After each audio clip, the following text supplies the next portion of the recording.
Well, good day, everybody. Welcome to the typing assignments where we use typewriters to actually write real things. And this is the results of typing assignment number 18, which was on the subject of science fiction. I've been a science fiction fan since I was a young lad. My earliest recollections was sitting in my grandparents' house in downtown Albuquerque in the early 1960s, watching old sci-fi movies on black and white television. And for some reason, science fiction movies are always black and white if they're the best, the oldest, the creepiest, the corniest types of stories. So that's my recollection of it, at least from my growing up years. But of course, science fiction movies have gotten a lot more sophisticated over the years. I would say the landmark sci-fi movie that changed everything was 2001: A Space Odyssey. Anyways, I've loved the sci-fi genre over the years. I remember in high school, the Science Fiction Hall of Fame books, volumes 1 and 2, were really popular for students to read a good assortment of sci-fi short stories from the masters of the genre. And of course, sci-fi has split off into a lot of different subgenres over the years. One of my favorite sci-fi authors is actually William Gibson, who was a pioneer in what's called cyberpunk fiction. He wrote his seminal first novel, Neuromancer, where he coined the term cyberspace.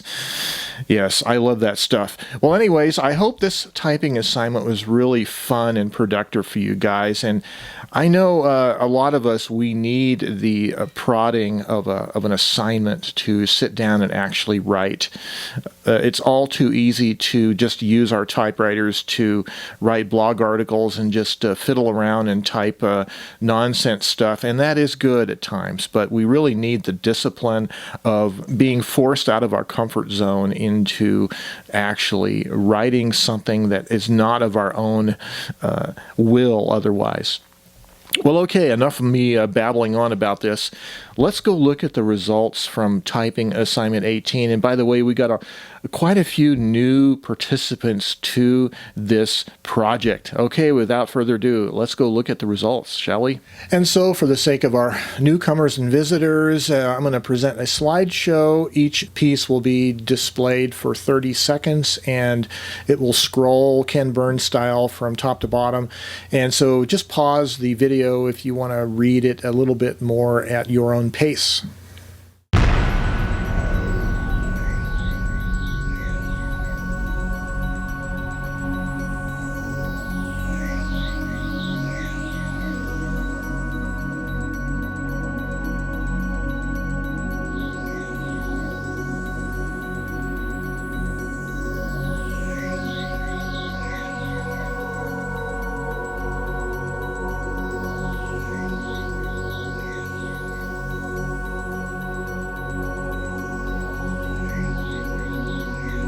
Well, this first piece is by a newcomer to our series, Yann, who wrote the piece on a 1948 Royal Quiet Deluxe, and the title of it is 12AX7.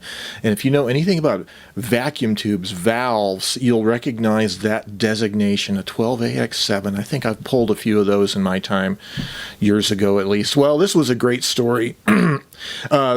It's about this character named Larry living in a futuristic time where there is simulated food, and everything is virtualized foods with marginal quality flavors. And I think that's what one of the things I love so much about this story is it takes kind of a realistic and kind of pessimistic view of how good the sci-fi technology will be in the future, because there appears to be a social hierarchy here in this world where the higher-ups have better flavors of simulated food than the lower people, and where you can be demoted on a whim or just by one little mistake, as the case of our character Larry, who loses his Nutridongle and has to risk losing his social status. And anyway, I really like the story. There is an arc to it. There's tension in the story because of the risk that Larry has posed to himself by losing his Nutridongle, and then immediately after, his supervisor meets him, and we don't know what's going to happen in that meeting. So that's very interesting. So yeah, welcome to the series, Yann, and I really like your story, and I think you could easily flesh this out into a full-fledged short story. I really would like to see that.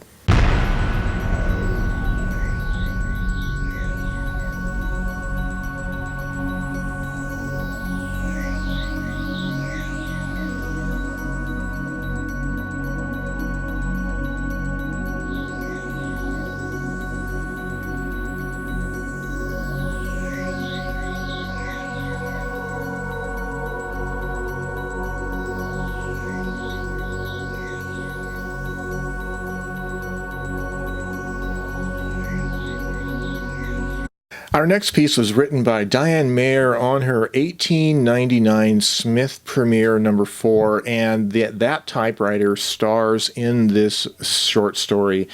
And this is a classic example, I think, of what we might call typewriter insurgency fiction.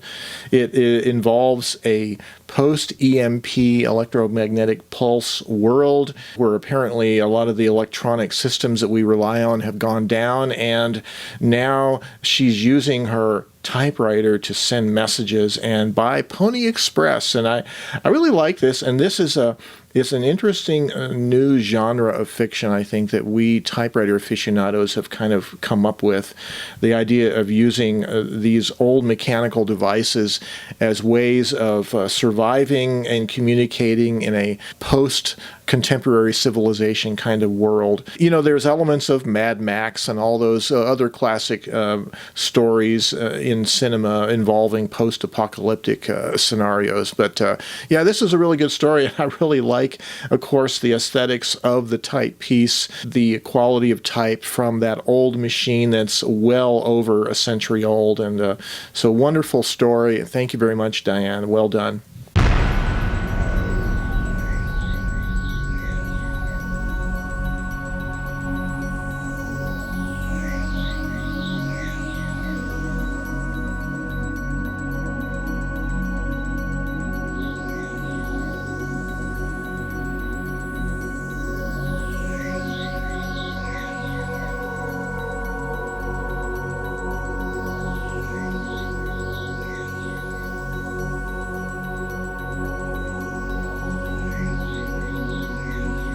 I really like Michael Kitchen's piece. It is called The Final Record, and it's about a space mission, and one of the astronauts, it's a 7-passenger mission, and one of the astronauts, the person writing the story, Admiral Carter, he brings a Smith Cronus Skywriter, a 1958 Skywriter, with him on this mission instead of, or more modern stuff, and it turns out maybe that was for the best, because the mission, because of the dyslexia of the navigator entering in the wrong coordinates, the mission ends up crashing upon the moon.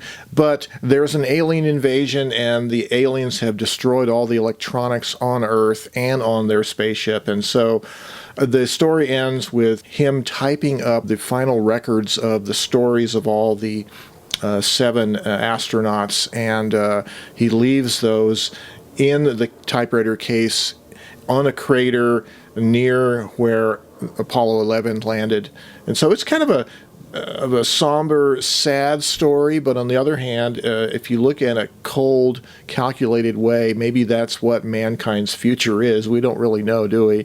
Hopefully not, but it's a real interesting story, and I think this is an interesting kind of science fiction that is sort of postmodern science fiction in the sense that it's not all optimism and everybody wins in the end, but it's very interesting that the typewriter is there to the very end, fulfilling its mission in a way that the modern electronics couldn't do.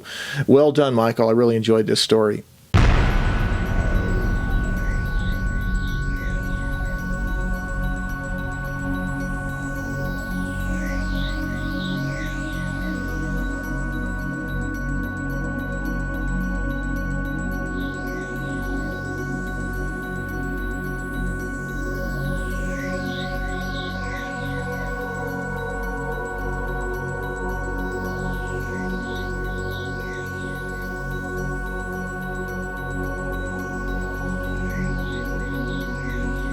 So Jeremiah I've met at our Type-Ins, and he has a blog called A Quirky QWERTY, and he wrote his story on a 1950s Royal Quiet Deluxe, and the title is Evolution. And this is a really cool story because it really touches on the old Planet of the Apes film storyline. But in this case, a virus, maybe an alien virus, has infected Earth and has caused all the species on Earth to evolve at a rapid, extremely fast pace, and the results, of course, aren't good for mankind as humans end up as animals in cages. It reminds me, there have been collections of sci-fi short stories related to ecology and the environment, and this kind of reminds me of that subgenre, how somehow the Earth's environment, or in this case, the animal life, has been changing not for the best, at least not for humans, it is.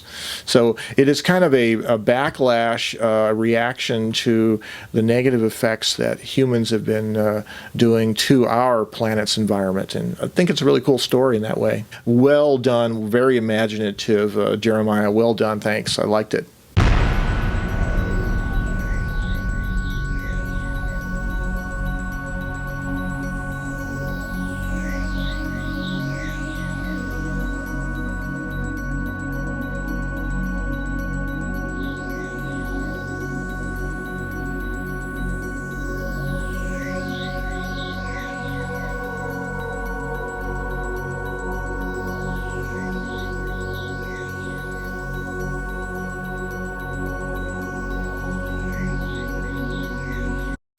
Eric Tidd is a newcomer to the series. Welcome, Eric, and his story is called The Gold Box, and he typed it with a kind of a greenish colored ribbon, which I think is rather appropriate for the story, which takes place apparently in 1957 in southern Florida, around Miami, and it's a very cool story, kind of a film noirish detective kind of characters, but they're involved in some mysterious alien objects that come crashing into the Everglades, and some mysterious people in spacesuits that come to retrieve them. And yes, the CIA is very interested in all that. I really like this story. There's all kinds of cool elements in here that intersect with a lot of other parts of science fiction and film noir and detective novels, and a little bit of kind of X-Files-ish kind of storyline. A really good story, and I'd really love to see this fleshed out into a full-blown short story, or even a novel or novelette. So welcome, Eric, to the series, and I love this thing. Keep it up.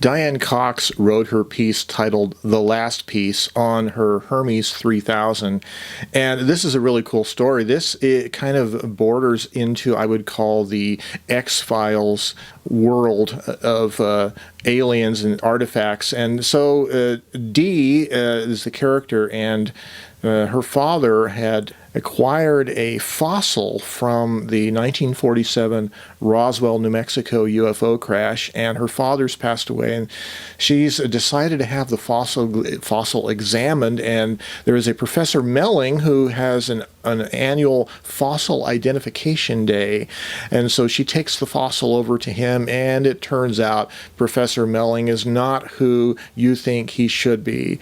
And so that was a really cool story. I really enjoyed that. And it's interesting how influential some of these shows like the X-Files have been in our popular culture, how much they influence our own personal perspectives of sci-fi stories and aliens, etc. And certainly the 1947 Roswell incident, whatever happened there, has a lot of legs. It certainly persists in the popular culture. I really like this, though. Very well done, Diane. Thank you very much.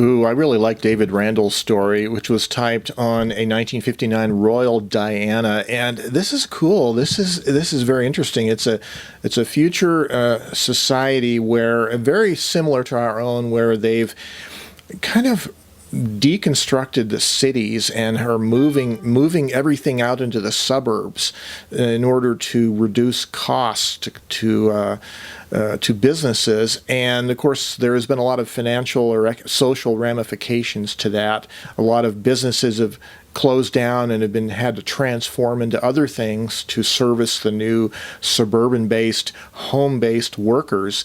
But this is really cool, this idea of prefabricated office sheds, and our character Henry at the very last discovers something mysterious built into the structure of these sheds, and that's where the story ends. Could it be a switch? Henry pushed it, and we really want to know what happens, don't we?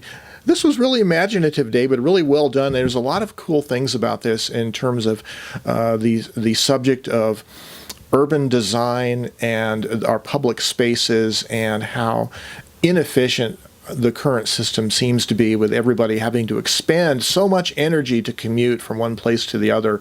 There's a lot of cool things in this story that I really like. Well done, David. Thank you.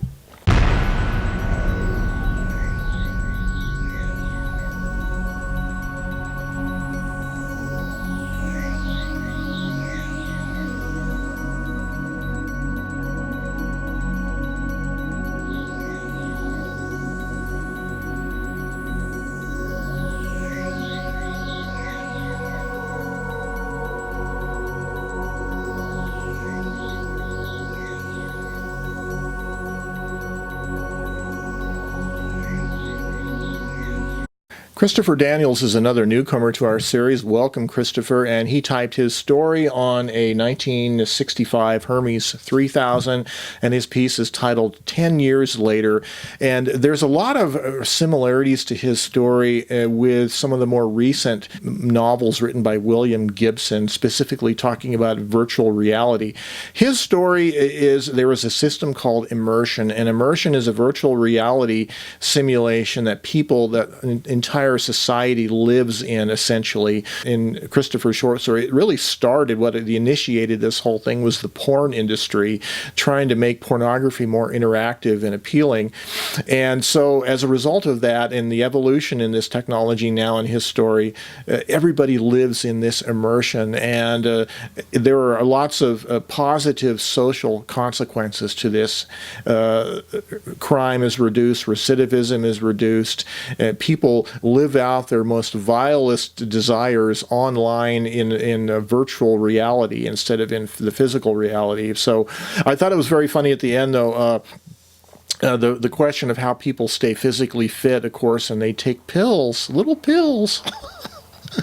I think this was a fun story. A little bit tongue-in-cheek, I think, pardon the pun, but Christopher, it was a great story. Well done. Thank you.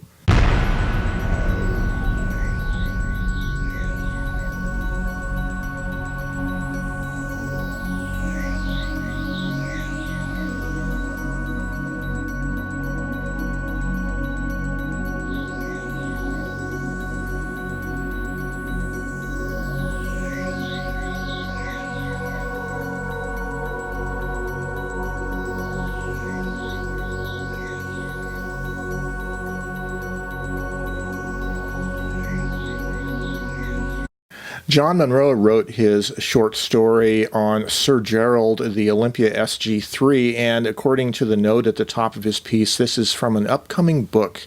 So this is like an excerpted little part of the book, and I really enjoyed it. This piece is called The Gallery. The setting is somewhere in Asia. I didn't take the time to look up the geographical references, but I really like the names of the characters and the places. The characterization is very realistic.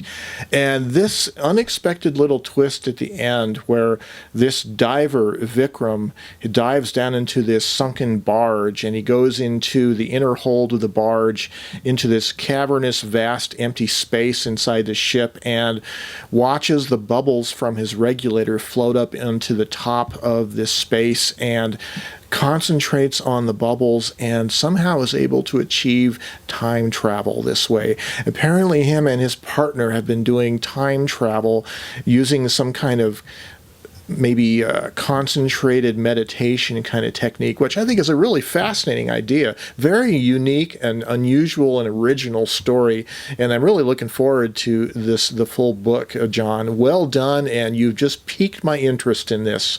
Thank you very much.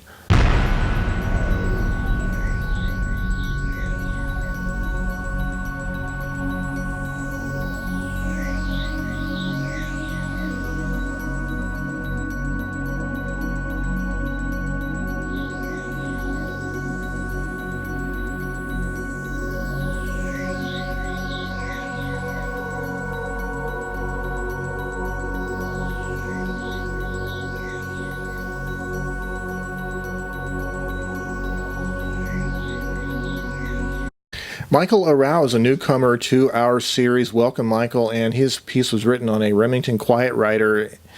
Boy, I really love this story. Starting off with the guy running in the forest. He hears the buzz of what may be a drone. And it turns out to be some strange, robotic little mechanical bee that stings him and gives him some kind of superpowers.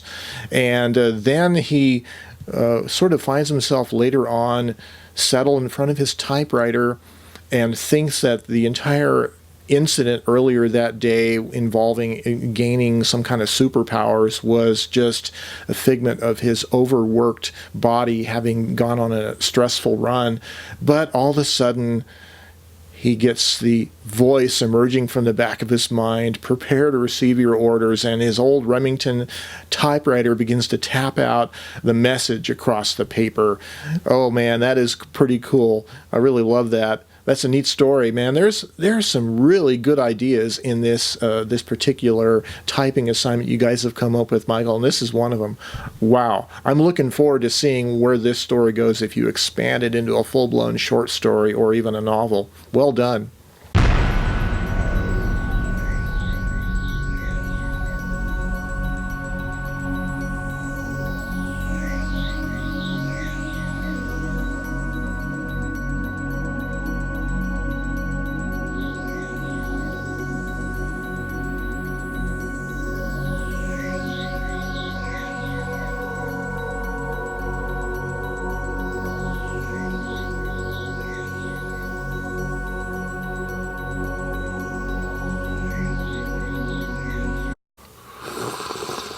Kevin Kittles' piece was written on a 1957 Sears Tower Commander, which is essentially a Smith Corona Skywriter, and his piece was called The Dark Tower.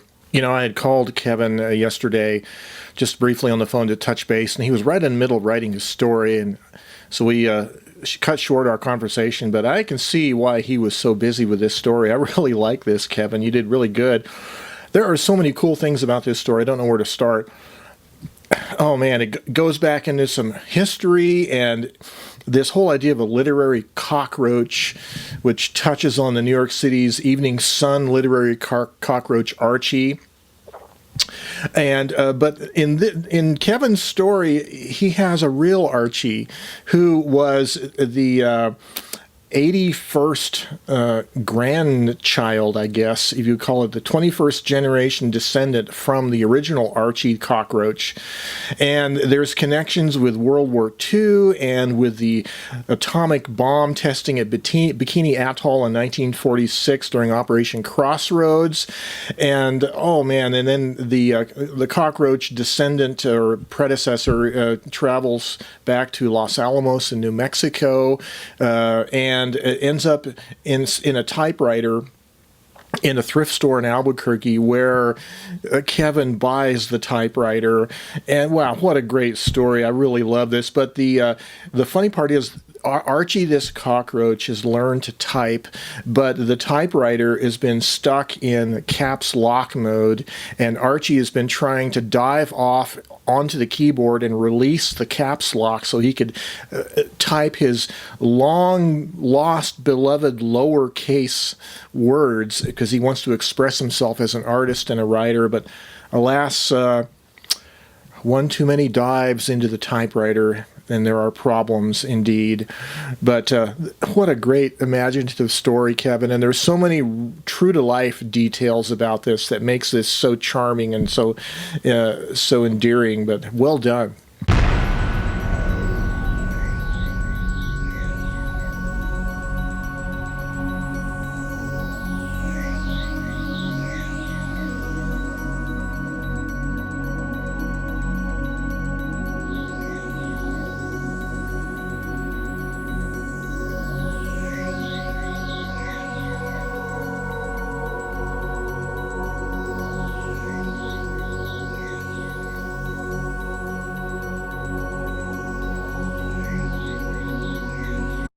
Joe Bailey wrote his piece on an Adler J4, and it's really imaginative. There's a lot of mystery to this story called The Volunteer, where a man is apparently, Mr. Black is apparently in the process of undergoing a series of experiments, and he's falling in and out of consciousness, and there's a lot of elements of missing memories, and it's kind of a cyclic, repetitive story here. Really, it kind of reminds me of kind of a Twilight Zone episode from way back in the 1960s that has that element to it. Really cool story, Joe. Well done. Thank you.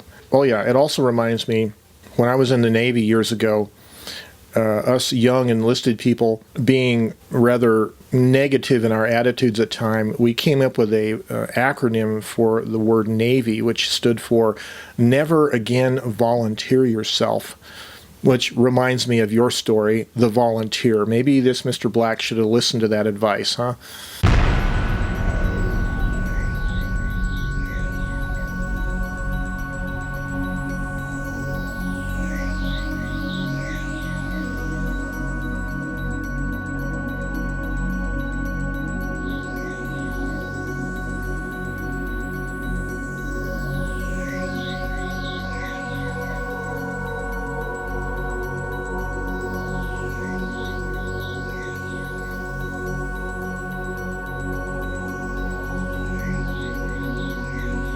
David Wells' piece was written on an Olympia SM3, and it is a really neat story. This is another piece in the genre of what we might call a dystopian anti-technology. It's kind of a backlash from our current state of seeming ubiquitous data surveillance of everybody. And again, this man who is giving a talk to a small group of people, describing how he got to this place where he left it all behind and went off grid. The society that the story takes place in has an all-knowing kind of global data firm called LexiPower, who has control over everybody's data and transportation, etc., etc. And the character first notices something wrong when his self-driving car won't show him a neighboring side street in his neighborhood that he sees, but is not on the map, and it doesn't acknowledge the existence of that street, which is a really interesting idea. And it reminds me that in Albuquerque years ago, I had heard stories about a park, a city park, that you couldn't get to from a car. It was all surrounded by houses. And I remember back in the 1980s going on a trek to find the hidden park. And it kind of reminds me of this story here, where this neighborhood that the autopilot Lexibus service won't get him to. But anyways, he ends up making a conversation with a neighbor who used to work for LexiPower, and it turns out that the guy had figured out early on the ultimate plans of this omniscient kind of controlling corporation, and he opted out and went off grid. So a very cool story, David. And again, it kind of parallels some of the other themes and some of the other stories that we're seeing in this particular assignment, which is typewriters have functioned as this kind of gateway into the whole idea of being disconnected from the matrix, so to speak, being off grid. And this is just another example of that. You did really well, David. Thank you.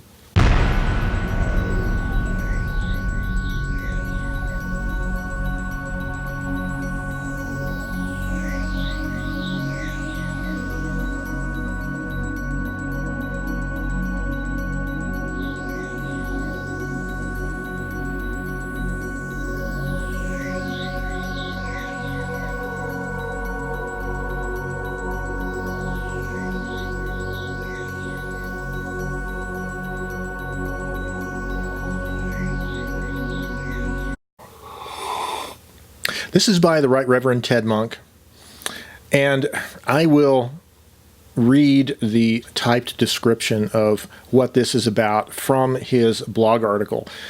Star Sent typed her report with the enthusiasm of the newly converted.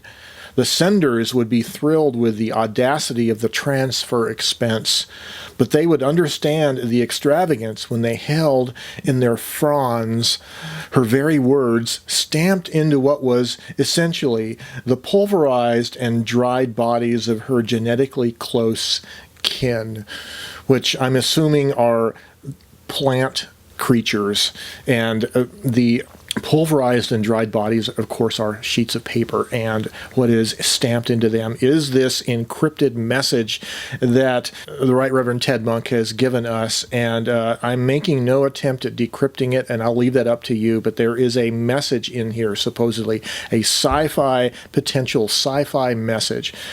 Well done, Ted. As always, you've plowed some fertile ground here for something very new in our series. Well done.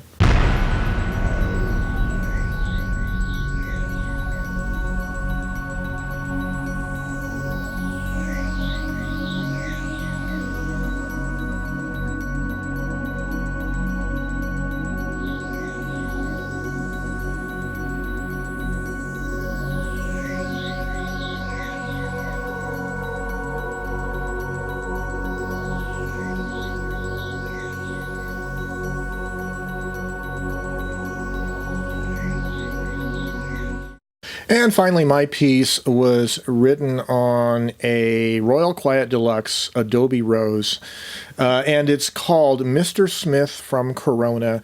And so this is a story that sort of involves this same theme we've been seeing before in other stories about the potential future where typewriters, manual typewriters especially, are verboten, are forbidden, and in this world, this character, he's a contract employee of Homeland Security, and his job is to go around and infiltrate and break up and destroy these secret enclaves of typewriter aficionados who are secretly typing stuff against the wishes of the powers that be. And what inspired this story was the fact that there's a little town in southeastern New Mexico called Corona. And Corona might be familiar to people if you've been familiar with at all with the urban legend of the 1947 Roswell UFO crash, because one of the supposed crash sites was in Corona, New Mexico, or near Corona, New Mexico, which is a really small town. But it struck me that the word Corona, the name Corona, is also the name of one of our favorite typewriter brands, and so naturally this is what happens. This story happens. And by the way, the reference to the Dymaxion on stilts in the last part of the story, that is, Buckminster Fuller, the Dymaxion home. Look that up if you will. Anyways, that's my little contribution. I hope you guys enjoyed it. And, I really enjoyed everybody's stories this time around. There is something special about science fiction, I think, because it gives us the power to imagine a future. It's totally open-ended. Things can be different than what they are in our own society. Most other forms of fiction are rooted and grounded in reality as we know it, or at least the reality of some age or era. But with science fiction, we are free to invent new worlds and new rules for our characters to interact in. And I think that's one of the things that gives it such an appeal to us. Well, I hope you guys have really enjoyed participating once again in the typing assignment series, and I again welcome all the newcomers to the series. I'm hoping to get back to a regularly scheduled once per month routine on this series, so hopefully you guys will look forward to. Within the next week or so, I may issue the next assignment, but until then, you guys have a great day and stay creative, and watch out for those flying saucers.